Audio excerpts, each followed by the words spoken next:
calme, paix, égalité. Il n'est pas possible d'élargir une base de yoga si le mental est agité. La première chose requise est le calme dans le mental. De plus, la dissolution de la conscience personnelle n'est pas le premier but du yoga.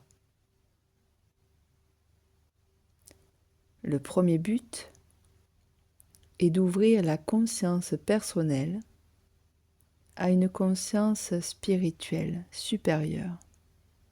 Et pour cela aussi, un mental calme est de première nécessité. La première chose à faire dans la sadhana, la pratique du yoga, est d'établir dans le mental une paix et un silence stables. Autrement, vous pouvez avoir des expériences, mais rien ne sera permanent. C'est dans un mental silencieux que la vraie conscience peut s'édifier.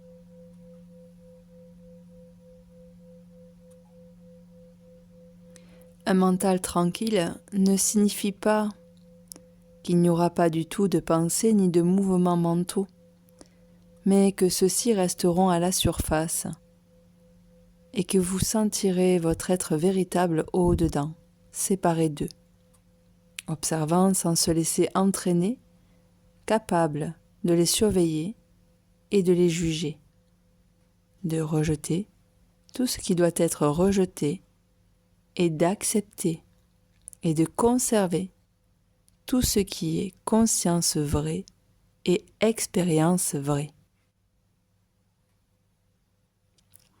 La passivité mentale est bonne, mais veillez à n'être passif qu'à la vérité et au contact de la divine Shakti, le pouvoir divin.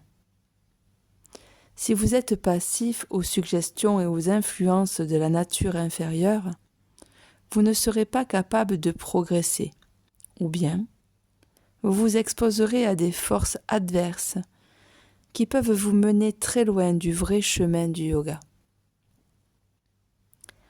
Aspirez à ce que la mer vous donne cette tranquillité et ce calme stable dans le mental, et ce sens constant de l'être intérieur en vous, qui se tient en arrière de la nature extérieure et tourné vers la lumière et la vérité. Les forces qui font obstacle à la sadhana sont les forces de la nature inférieure, mentale, vitale et physique. Derrière elles se trouvent les pouvoirs adverses des mondes mental, vital et physique subtil. C'est seulement quand le mental et le cœur ont pris une orientation unique et se sont concentrés dans une aspiration exclusive vers le divin que l'on peut lutter avec succès contre les pouvoirs adverses.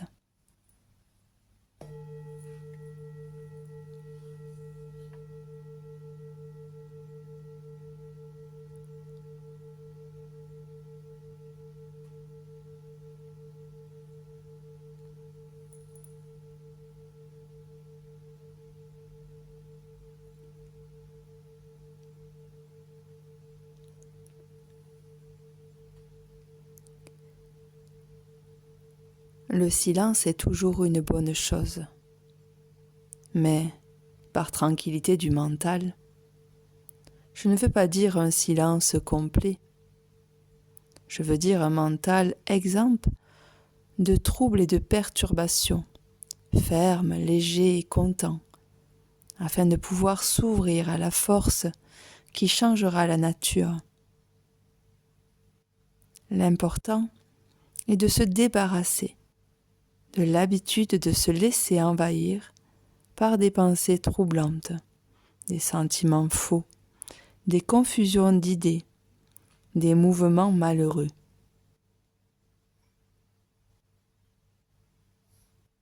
Tout cela trouble la nature et l'obscurcit et rend difficile la tâche de la force. Quand le mental est tranquille et en paix, la force peut travailler plus facilement.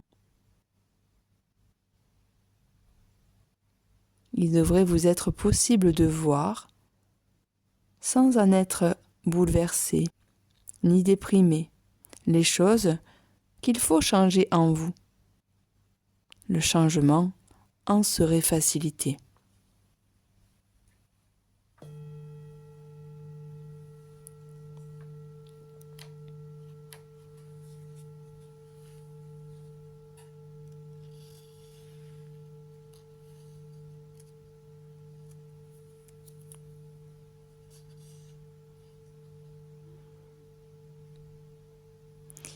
La différence entre un mental vide et un mental calme est celle-ci. Lorsque le mental est vide, il n'y a pas de pensée, pas de conception, pas d'action mentale d'aucune sorte, sauf une perception essentielle des choses sans formation d'idées.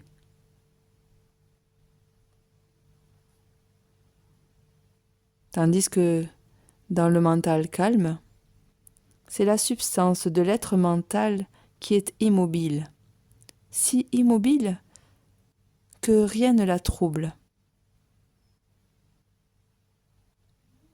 Si des pensées ou des activités se produisent, elles ne s'élèvent pas du tout du mental. Elles viennent du dehors et traversent le mental, comme un vol d'oiseau traverse le ciel dans l'air immobile. Il passe, ne trouble rien, ne laisse pas de traces.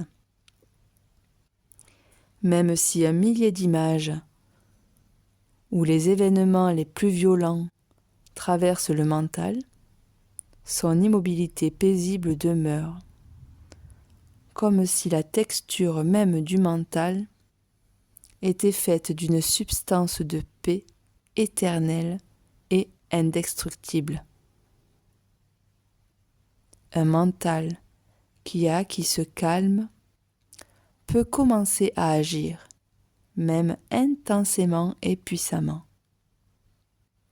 Mais il conservera son immobilité fondamentale, ne produisant rien de lui-même, mais donnant une forme mentale à ce qu'il reçoit d'en haut, sans rien y ajouter du sien, avec calme et impartialité, et pourtant dans la joie de la vérité et dans la puissance et la lumière heureuse de la transmission.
Shanti, Shanti,